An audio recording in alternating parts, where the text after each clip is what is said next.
In the great three-way slugfest of July's box office, I don't think anyone had their money on Fantastic Four. I mean, it was up against the Jurassic World franchise, which, somehow, keeps making $1 billion every time it farts out another CGI T-Rex. Think Fast and Furious, but with dinosaurs, and even less narrative coherence. And, just for fun, it was also released alongside James Gunn's Superman. You know, the film hyped up so much you'd think it cured cancer. At this point, most people forgot any other films were even coming out this summer. And as if the odds weren't stacked high enough, the MCU isn't exactly riding high these days. It's more like it tripped over its own multiverse shoelaces and faceplanted into mediocrity. Already 2 flops this year, and a TV show so bad even Marvel tried to hide it, like a shameful tattoo from a wild weekend in Vegas. Then came the rumors, reshoots, rewrites, test screenings that went over like a fart in an elevator. Oh, and of course, the usual sprinkling of political pandering and internet meltdowns over Pedro Pascal, the human equivalent of oat milk. Everywhere, overhyped and probably fine. So, naturally, the consensus was Fantastic Four was dead on arrival. And then, it wasn't. Against all odds, it's actually, and I can't believe I'm saying this pretty good. Yeah, I know, it feels weird. Like finding out your least favorite cousin became a brain surgeon. Now don't get me wrong, it's not a masterpiece. It's not saving the MCU. It's not single-handedly reviving the superhero genre from its post-Endgame coma. The villains are flatter than a pancake in a steamroller factory. The plot has moments of, oh, that's convenient. And the third act feels like someone sat on the edit timeline. But overall, the good outweighs the meh. The 4 leads are actually likable. There, I said it. They have chemistry. They're not annoying. And I didn't actively root for Galactus to eat them. That's a win in 2025. The plot is straightforward enough to follow without a PhD in quantum cinema. The retro-futuristic aesthetic is a breath of fresh air in a sea of gray sludge. Marvel's usual cringe humor is mostly toned down, and miraculously no one girl bosses their way through the film, while the men stand around holding purses. And yes, somehow, Pedro Pascal doesn't ruin the film. I know, right? The man has played more characters in the past 2 years than I've had hot meals. But credit where it's due, he nails Reed Richards. Smart, calm, logical.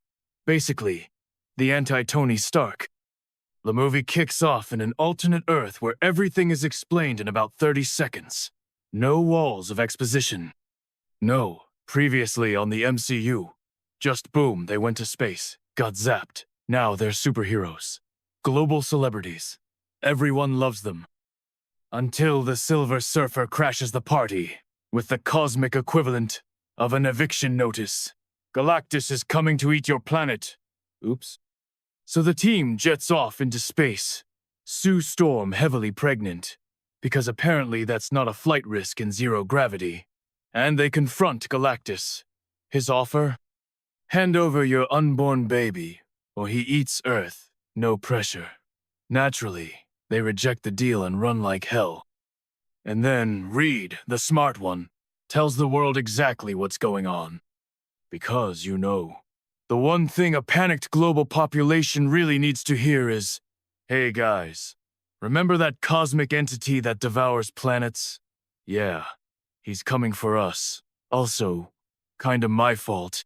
Great work, genius. The rest of the film is a scramble to find a solution. Maybe hide the Earth? Maybe convince the surfer to change sides? Maybe just scream and hope for the best? And here's the thing. It works. The film doesn't collapse under its own weight. Everyone gets stuff to do. It's a proper team effort which feels revolutionary in an era where ensemble casts mean everyone stands around while one character solves everything. Sue Storm isn't a caricature of female empowerment.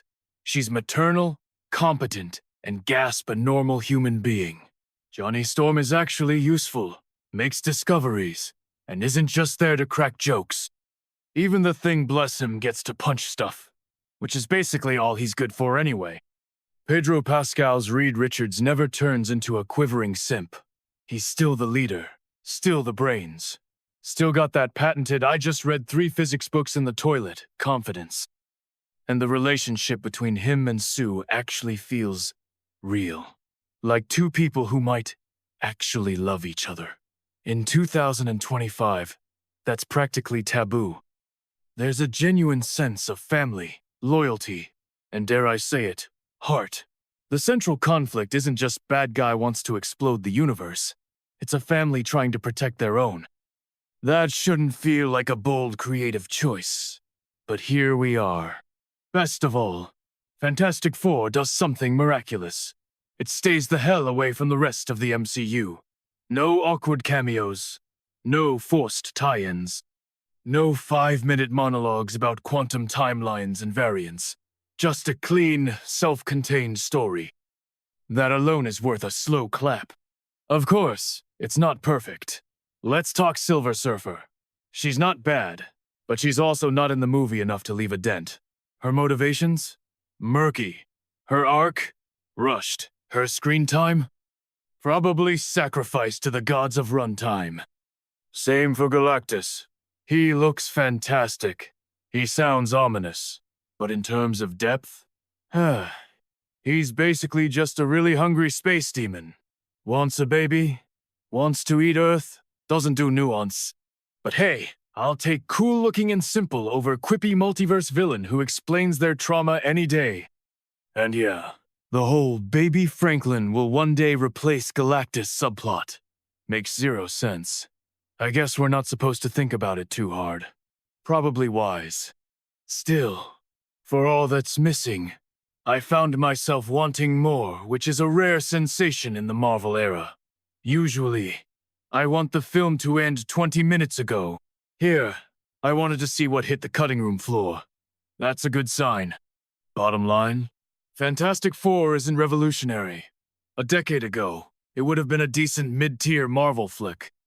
But in today's cinematic wasteland, where most superhero movies feel like tax write-offs filmed in parking lots, it's a miracle.